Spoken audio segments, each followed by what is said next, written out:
Salut à tous. Bon, alors, nouvelle vidéo. Bon, on va faire un petit peu de pub à Loco Revue. Donc, je viens d'acheter le dossier thématique numéro 5. Sachant que j'ai acheté les dossiers thématiques depuis le premier numéro. Et encore un numéro sympa, pas mal du tout. Bien complet, tout ce qu'il faut dedans. C'est vraiment... c'est pas mal du tout ce qu'ils font.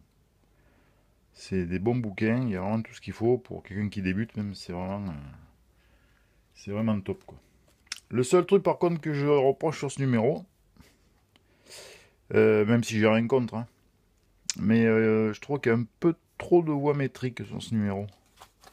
Même si j'ai rien contre la voix métrique, hein, parce que je possède un autorail à voix métrique, un autorail Vernet, si je me trompe.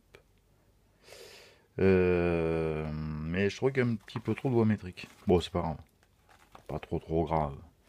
Mais c'est un bon numéro, il est pas mal. Donc voilà, écoutez, je vous le conseille. Voilà, donc dossier thématique numéro 5. Et les autres numéros étaient pas mal non plus, donc écoutez, continuez comme ça. Hein. Quand c'est bien, je sais le lire, quand c'est pas bien, je sais le lire aussi. Voilà.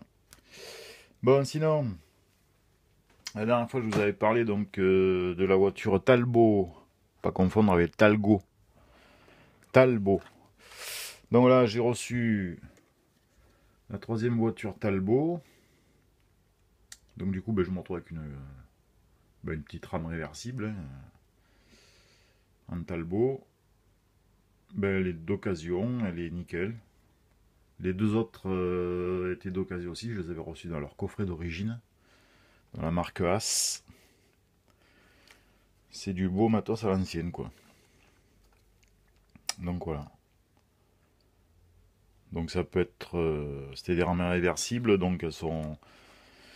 Si je ne m'abuse, à l'époque, elles étaient poussées par des 141 TC, et ça peut être poussé par des BB 66000 ou 63000, et je crois qu'il y a d'autres machines, mais je ne me rappelle plus trop lesquelles. Mais bon, après, bien entendu, les Talbot, à ma connaissance, j'en ai jamais vu circuler sur la ligne Paris-Toulouse. Mais comme je disais, un modélisme, faut savoir se faire plaisir aussi. Par contre, il est clair que, sachant que je vais travailler sur une Z4100, les remorques des Z4100, ça rapprochait beaucoup des voitures Talbot. Je me demande même si, franchement, à l'origine, c'était pas des voitures Talbot, quoi. Donc, je pense que ça dérangera pas trop que j'en mette une avec. Hein. Voilà. Donc, la marque As. Ensuite, on avait parlé d'une 541 TA qui était sous une bâche en attente à Saint-Rémy. Donc, je vais quand même vous la faire voir.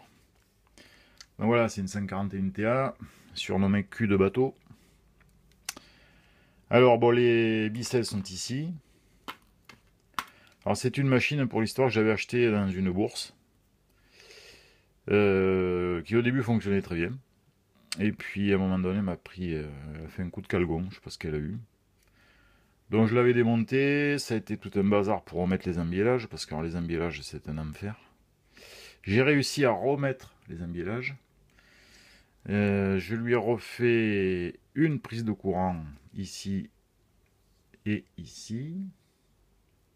Je vais lui en faire une deuxième. Il va falloir que je refixe les bicelles. Voilà. Bon, c'est une jouef. Hein. Donc je vais la restaurer quoi. Après elle fonctionne très bien parce qu'elle fonctionnait très bien. Déjà à la base elle avait fonctionné. Et puis un jour je sais pas ce qu'il lui a pris. Elle a un petit coup de calgon quoi. Donc elle est en attente et puis elle sera restaurée. Voilà. On les surnommé cul de bateau. À cause de l'arrière de la machine qui était un peu particulier.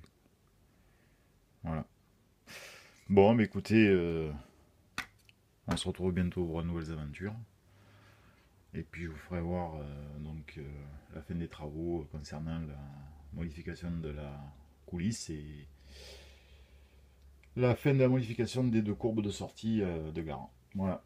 Allez, je vous dis à bientôt. Ciao.